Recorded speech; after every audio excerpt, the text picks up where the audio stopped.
Hello students, आज की video class में इंग्लिश मीडियम के लिए है। तो सब्जेक्ट है फिजिक्स और टॉपिक है आपका इलेक्ट्रोमैग्नेटिक इंडक्शन। ठीक है, तो इससे प्रीवियस वीडियो में अभी आपने पढ़ा Faraday's first law, electromagnetic induction पढ़ा और फैराडेज फर्स्ट लॉ पढ़ा आपने, है ना। तो अब उसके बाद हम लोग आते हैं फैराडेज सेकेंड लॉ पे। फैराडेज सेकेंड लॉ यानी फैराडे का सेकेंड लॉ क्या था। ठीक है, चलिए देख लेते हैं फैराडे का सेकेंड लॉ क्या था। यहाँ पे देखिए, according to this law, the EMF induced is directly proportional to the rate of change in flux। यानी जो सेकेंड लॉ है फैराडे का, उसके अकॉर्डिंग क्या है, जब हम बार मैग्नेट और स्क्वायर का रिलेटिव मोशन कराते हैं, यानी इस मैग्नेट को आगे पीछे आगे पीछे आगे पीछे स्क्वायर के आगे ले जाते हैं, फिर पीछे आगे फिर पीछे, यानी इस बार मैग्नेट और इस स्क्वायर का रिलेटिव मोशन कराते हैं तो क्या होता है, फ्लक्स चेंज होता है। और फ्लक्स चेंज होने की वजह से क्या होता है, इस कॉइल में ईएमएफ इंड्यूस होता है, यानी करंट इंड्यूस होता है। ठीक है, तो वही कह रहा है यहाँ पे सेकंड लॉ, यही कह रहा है आपका कि दिस लॉ, या बोल सकते हैं according to this law the EMF induce is directly proportional, यानी रिलेटिव मोशन की वजह से फ्लक्स चेंज हो रहा है, फ्लक्स चेंज होने की वजह से कॉइल में ईएमएफ इंड्यूस हो रहा है। तो जो ईएमएफ इंड्यूस हो रहा है, ये वाला ईएमएफ डायरेक्टली प्रोपोर्शनल होगा इसके, यहाँ देखो डायरेक्टली प्रोपोर्शनल होगा किसके, to the rate of change in flux, rate of change in flux के, है ना। Rate of change in flux ये क्या होता है बता दे रहे हैं आपको, पहले इसको अच्छे से थ्योरी समझ लीजिए। जब हम इन दोनों का रिलेटिव मोशन कराते हैं बार मैग्नेट और कॉइल का, तो यहाँ पे क्या होता है बेटा, फ्लक्स चेंज होता है। फ्लक्स चेंज होने की वजह से इस कॉइल में ईएमएफ इंड्यूस होता है, यानी करंट इंड्यूस होता है। तो जो इंड्यूस ईएमएफ है वो डायरेक्टली प्रोपोर्शनल है किसके, rate of change in flux.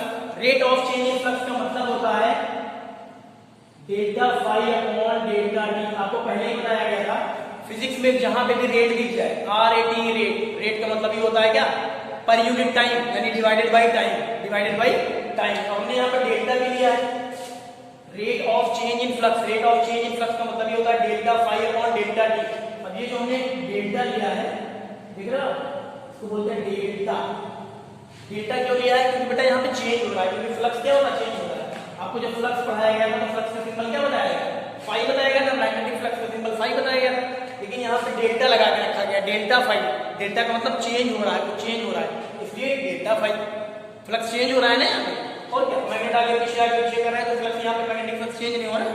तो जब चेंज हो रहा है, तो चेंज अगर दिखाना है आपको मैग्नेटिक फ्लक्स को, तो डेल्टा लगा के दिखाना पड़ेगा, डेल्टा फाई। और डेल्टा फाई, और यहाँ पे देखो टाइम, टाइम में भी क्या लगा है, डेल्टा लगा है। तो बेटा टाइम भी तो बीत रहा है, अब रिलेटिव मोशन करा रहे हो, आगे पीछे ले जा रहे हो, तो मैग्नेटिक फ्लक्स चेंज हो रहा है, और टाइम भी तो बीत रहा है। टाइम थोड़ी रुकता रहेगा, टाइम तो रुकने वाली चीज है नहीं, टाइम तो हमेशा अपना बढ़ता रहेगा। हम यहाँ रिलेटिव मोशन करा रहे हैं, फ्लक्स चेंज हो रहा है, फ्लक्स चेंज हो रहा है, टाइम भी तो बढ़ता जा रहा है, टाइम भी बढ़ता जा रहा है, टाइम भी चेंज हो रहा है। इसलिए हम बोल सकते हैं कि यहाँ पे जो सेकेंड लॉ है फैराडे का, according to this law EMF induced is directly proportional to the rate of change in flux। यानी जो यहाँ पे इस कॉइल में जो करंट इंड्यूस होगा, जो EMF इंड्यूस होगा, वो डायरेक्टली प्रोपोर्शनल होगा किसके, rate of change in flux. Rate of change in flux का मतलब ये होगा delta phi upon delta T. Delta क्यों लगा बेटा, जहां पे भी चेंज होगा तो वहां पे डेल्टा लगेगा। फ्लक्स चेंज हो रहा है और पर यूनिट टाइम चेंज हो रहा है, तो delta phi upon delta t. Phi upon t नहीं, delta phi upon delta t. समझिए ना, कोई भी पूछ ले आपसे चेंज इन फ्लक्स का मतलब क्या, चेंज इन फ्लक्स का मतलब क्या, तो आप बता दीजिएगा delta phi upon delta T, यानी पर यूनिट टाइम में कितना फ्लक्स चेंज हो रहा है, उसको हम लिखते हैं delta phi upon delta T. ठीक है ना। चलिए थोड़ा सा फॉर्मूला भी देख लेते हैं, इसका क्या करते हैं हम लोग, फॉर्मूला भी देख लेते हैं। ये एक्सपेरिमेंट समझ में आया, समझ में आया ना, रिलेटिव मोशन वाला फैराडे के फर्स्ट लॉ में भी बताया गया था, यहाँ पे भी बता दे रहे हैं। ठीक है, याद रखिएगा कि जब हम रिलेटिव मोशन कराएंगे, ऐसे ऐसे कराएंगे, तो यहाँ पे क्या होगा, यहाँ पे क्या होगा, यहाँ पे फ्लक्स चेंज होगा, मैग्नेटिक फ्लक्स चेंज होगा, और मैग्नेटिक फ्लक्स चेंज होने की वजह से ही इस कॉइल में करंट इंड्यूस होगा। करंट इंड्यूस यानी कि ईएमएफ इंड्यूस होगा, और जो ईएमएफ इंड्यूस हो रहा है वही वाला EMF, induced EMF is directly proportional to the rate of change in flux. Directly proportional होगा किसके बेटा, delta phi upon delta T. यानी rate of change in flux का मतलब, rate of change in flux का मतलब delta phi upon delta T. ठीक है ना। चलिए तो मिटा देना, थोड़ा सा इसका फॉर्मूला भी हम देख लेते हैं। ठीक है, इसका फॉर्मूला भी देख लेते हैं। यहाँ पे the EMF induced is directly proportional to the rate of change in flux। इसका मतलब क्या होगा, EMF जो है, जो इंड्यूस्ड EMF है, वो डायरेक्टली प्रोपोर्शनल है किससे, rate of change in flux. Rate of change in flux यानी कि delta phi upon delta T. Delta क्यों लगा है, क्योंकि बेटा चेंज हो रहा है, इसलिए डेल्टा लगा। EMF EMF is equal to proportional का साइन हटाएंगे, यहाँ पे कांस्टेंट आ जाएगा K, यहाँ पे delta phi upon delta T as it is लिखा रहेगा। ये क्या है? Proportionality constant. यहाँ हम लिख भी दे रहे हैं देखो आपको, if K is equal to 1 और K है क्या, यहाँ लिख लेते हैं, यहाँ पे हम ये ब्रैकेट में लिख देते हैं, where K is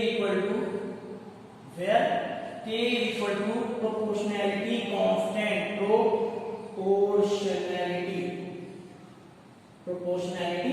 constant आप भी लिख लीजिएगा अपने नोट्स में, ठीक है? ऐसे लिख लीजिएगा आप भी। ये क्या है कि प्रोपोर्शनैलिटी कांस्टेंट, जिसकी वैल्यू कितनी होती है? 1 होती है। तो यहाँ पे EMF का फॉर्मूला क्या हो जाएगा? EMF इलेक्ट्रोमोटिव फोर्स यानी कि इंड्यूस्ड EMF। EMF का मतलब इंड्यूस्ड EMF, इंड्यूस्ड EMF का मतलब इंड्यूस्ड करंट। जो कॉइल के अंदर करंट इंड्यूस होता वही EMF है। जो कॉइल के अंदर इलेक्ट्रिक मोशन कराने से जो कॉइल के अंदर करंट इंड्यूस हुआ था वही इंड्यूस करंट को हम इंड्यूस्ड EMF बोलते हैं या EMF बोलते हैं, ठीक है? चलिए तो क्या हो गया, आपका फॉर्मूला बन गया delta phi upon delta T, ठीक है? ये फॉर्मूला बन गया इसका इंड्यूस्ड करंट का, इंड्यूस्ड EMF का, समझ रहे हो ना? अब बेटा एक्चुअली यहाँ पे भी इस फॉर्मूले में जाते हो, यहाँ पे नेगेटिव साइन होता है, यहाँ पे माइनस का साइन भी होता है। अब आप कहोगे सर ये माइनस का साइन कहाँ से आ गया? ये माइनस का साइन कहाँ से आ गया? तो एक चीज ये जान लीजिए अभी फिलहाल कि ये जो माइनस का साइन है वो इसलिए लगा है क्योंकि जब हम रिलेटिव मोशन कराते हैं मैग्नेट और कॉइल के बीच तो करंट इंड्यूस होता है कॉइल में, EMF इंड्यूस होता है। तो जो EMF इंड्यूस होता है वो बेटा इस तरह से इंड्यूस होता है कि वो अपने प्रोडक्शन की कॉज का अपोज करता है, यानी जिसकी वजह से यानी मैग्नेटिक जो फ्लक्स चेंज हो रहा है उसी की वजह से तो कॉइल में करंट इंड्यूस हुआ है, EMF इंड्यूस हुआ है। अब जो EMF इंड्यूस हुआ है वो जो उसका कॉज है, जो उसके प्रोडक्शन का कॉज है, उसी का क्या करता है? वो अपोज करता है, उसी के खिलाफ है। इसलिए अपोजिशन की वजह से यहाँ पे माइनस का साइन लगा हुआ है, ठीक है? अब यहाँ पे देखिए, अभी और एक्सप्लेन कर देते हैं माइनस का साइन थोड़ा सा और अच्छे से। यहाँ पे देख लीजिए, पहले एक्सप्लेन कर दिए हमने। When the magnet is moved faster, more flux will change and hence more EMF will induce. कहने का मतलब है, ऐसे बेटा आपको जल्दी बता दे रहे हो, हमने मिटा दिया है। ये क्या है आपका? ये आपकी कॉइल है, क्या है? कॉइल ये क्या है बेटा? और ये हमने ले लिया क्या? ये हमने ले लिया बार मैग्नेट। ये क्या ले लिया हमने? बार मैग्नेट ले लिया। अब यहाँ देखो, ये देखो, देख रहे हैं? हम रिलेटिव मोशन कराएंगे, इसके कहने का मतलब है when the magnet is move faster, more flux will change and hence more EMF will induce। यानी अगर हम इस बार मैग्नेट और इस कॉइल का रिलेटिव मोशन कराते हैं कैसे? Faster, when the magnet is move faster, ऐसे जल्दी पास ले जाए तो मैग्नेटिक फील्ड लाइन नॉर्थ से निकलती है, आपको पता ही है, ऐसे निकलती है ना। हाँ, जब जल्दी लेके जाएंगे मैग्नेट जल्दी ऐसे लेके जाएंगे आगे पीछे, तो क्या होगा? फ्लक्स जो है जल्दी चेंज होगा। वही कह रहा है when the magnet is move faster, more flux will change। जल्दी जब आप मैग्नेट को आगे पीछे करेंगे, मोशन को जब जल्दी करेंगे तो क्या होगा? more flux will change। यानी जो फ्लक्स है वो more flux will change का मतलब ये है कि ज्यादा फ्लक्स चेंज होगा। जल्दी जब मैग्नेट को आप फास्टर आगे पीछे कराएंगे, जल्दी रिलेटिव मोशन कराएंगे तो क्या होगा? जो फ्लक्स है वो क्या होगा? ज्यादा चेंज होगा और जल्दी चेंज होगा। तो क्या होगा? hence more EMF will induce। तो क्या होगा? ज्यादा करंट इंड्यूस होगा, इस कॉइल में ज्यादा EMF इंड्यूस होगा। समझ रहे हो ना? फिर अगर कह रहा है when the magnet is moved slower, less flux will change and hence less EMF will induce। अगर आप रिलेटिव मोशन धीरे कराते हैं, ऐसे आराम से धीरे तो क्या होगा बेटा? टाइम भी ज्यादा लगेगा और फ्लक्स भी कम चेंज होगा। ज्यादा टाइम लगेगा, फ्लक्स भी कम चेंज होगा, यानी कि जो EMF इंड्यूस हो रहा है इस कॉइल में, जो करंट इंड्यूस हो रहा है इस कॉइल में, वो भी क्या होगा? लेस होगा, वो भी कम होगा। समझ रहे हो ना? तो इस फॉर्मूले देखो, ये भी आप देख सकते हो। जैसे यहाँ का फॉर्मूला आया है delta phi upon delta T, अभी माइनस का साइन हम नहीं देख रहे हैं, delta phi upon delta T आया है। तो अगर EMF की बात करें देखो, EMF जो है बेटा ये यहाँ से देखो, आप यहाँ से अगर देखो यहाँ से आपको समझाते हैं। ये EMF जो है वो डायरेक्टली प्रोपोर्शनल है किसके? Delta phi upon delta T है। इसको मैं ऐसे भी लिख सकते हैं, देखो delta phi into 1 upon delta T. हो सकता है कि नहीं हो? तो यहाँ पे अगर अलग अलग दिखाएं आपको, EMF जो है वो डायरेक्टली प्रोपोर्शनल है किसके? डेल्टा फाई के, और EMF जो है इनवर्सली प्रोपोर्शनल है किसके? डेल्टा टी के, है ये। यानी यहाँ से आप समझ लीजिएगा, यहाँ देखो अलग अलग किया इंड्यूस ईएमएफ जो इंड्यूस करंट है वो डेल्टा फाई यानी चेंज इन फ्लक्स के डायरेक्टली प्रोपोर्शनल है। डायरेक्टली प्रोपोर्शनल का मतलब सीधा रिलेशन। अगर फ्लक्स चेंज होगा, अगर ज्यादा फ्लक्स चेंज होगा तो ईएमएफ भी ज्यादा होगा यानी इंड्यूस करंट भी ज्यादा होगा। अगर कम फ्लक्स चेंज होगा तो इंड्यूस करंट भी कम होगा। ठीक है ना, डायरेक्टली प्रोपोर्शनल का मतलब यही होता है। अगर डेल्टा फाई ज्यादा तो ईएमएफ भी ज्यादा, डेल्टा फाई कम तो ईएमएफ भी कम। और यहाँ पे ईएमएफ जो है वो इनवर्सली प्रोपोर्शनल है इसके डेल्टा टी के। डेल्टा टी यानी चेंज इन टाइम रेट। ठीक है, यहाँ पे आप देख सकते हो अगर टाइम ज्यादा होगा तो यहाँ पे ईएमएफ क्या हो जाएगा, इंड्यूस करंट क्या होगा, कम हो जाएगा। और अगर टाइम कम होगा तो इंड्यूस ईएमएफ क्या हो जाएगा, ज्यादा हो जाएगा। इनवर्सली प्रोपोर्शनल का मतलब समझते हो ना, उल्टा रिलेशन, ये ज्यादा तो ये कम, ये कम तो ये ज्यादा। लेकिन डायरेक्टली प्रोपोर्शनल का मतलब क्या, सीधा रिलेशन, ये ज्यादा तो ये भी ज्यादा, ये कम तो ये भी कम। जानते हो ना? हाँ, याद रखिएगा आप तो हमेशा आपको फिजिक्स में डायरेक्टली प्रोपोर्शनल इनवर्सली प्रोपोर्शनल मिलता ही रहेगा। ठीक है, तो अच्छे से जान लीजिए। आगे की क्लास में 12th 11th में जाओगे तब भी तो वहां भी ये सब मत पूछने लगना कि डायरेक्टली प्रोपोर्शनल क्या है, इनवर्सली प्रोपोर्शनल क्या है। ठीक है, अभी से अच्छे से जान लीजिए।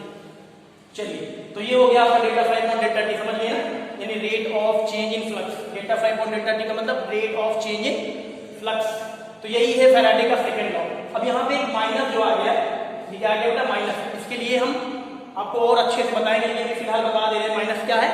माइनस किस लिए लगा है, माइनस इसलिए लगा है क्योंकि जब हम रिलेटिव मोशन कराते हैं बार, मैग्नेट और कॉइल का, तो वहां पे फ्लक्स चेंज होता है। फ्लक्स चेंज होने की वजह से कॉइल में इंड्यूस ईएमएफ होता है, या ईएमएफ इंड्यूस होता है, सॉरी ईएमएफ इंड्यूस होता है। रिलेटिव मोशन कराते हैं तो फ्लक्स चेंज होने की वजह से कॉइल में क्या होता है, ईएमएफ इंड्यूस होता है, यानी करंट इंड्यूस होता है। तो जो करंट इंड्यूस हो रहा है, जो ईएमएफ इंड्यूस हो रहा है, वो अपने ही प्रोडक्शन के कॉज को, यानी जिसकी वजह से वो करंट इंड्यूस हुआ है कॉइल में, उसी का अपोज करता है, उसी के खिलाफ, उसी को भगाता है।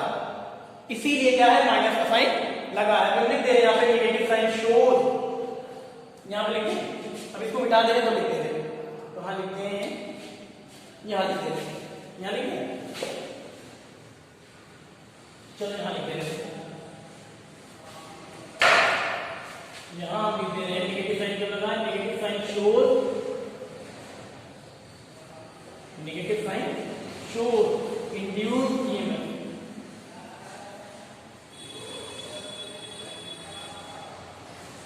induced EMF will oppose the change in flux, will oppose because of change in flux, cause of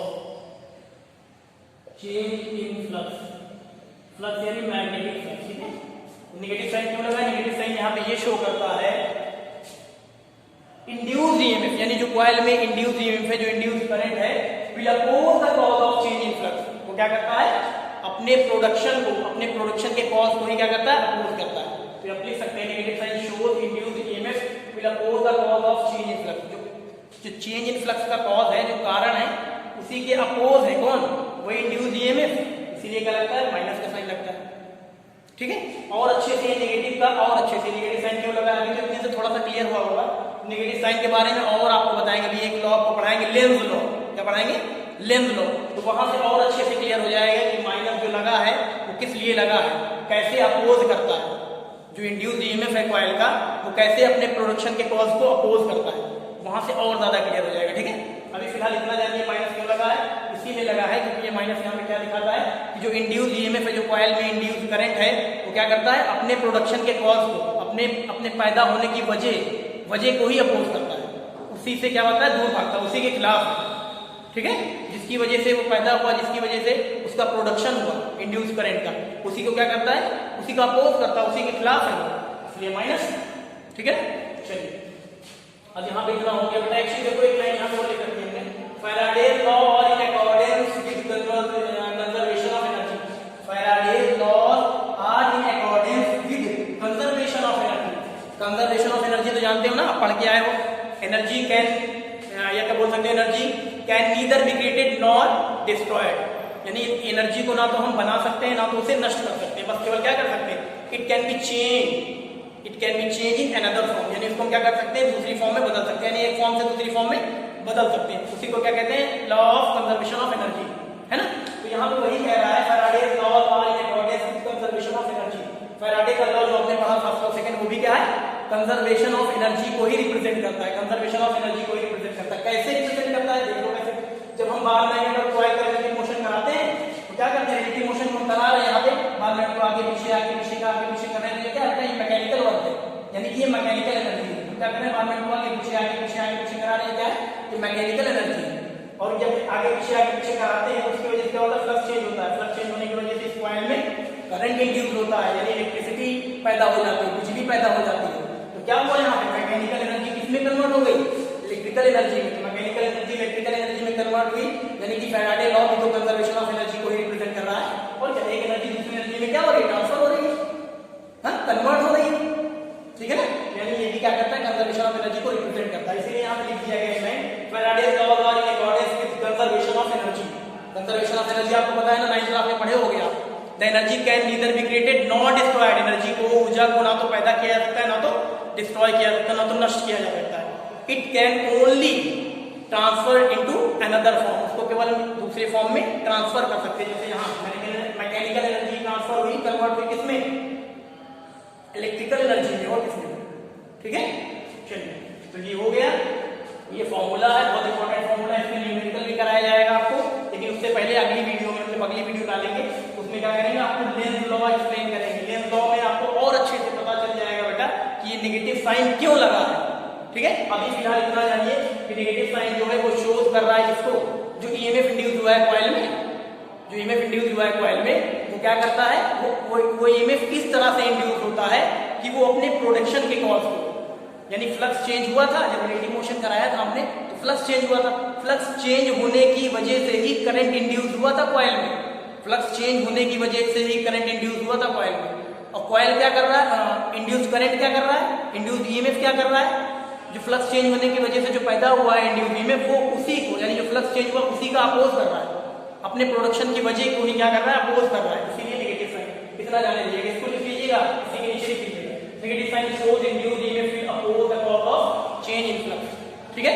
चलिए ठीक है, आई थिंक आपको समझ में आ गया होगा। तो आज के लिए इतना ही, ठीक है। नोट्स बेटा बना लीजिएगा, ठीक है। Thank you.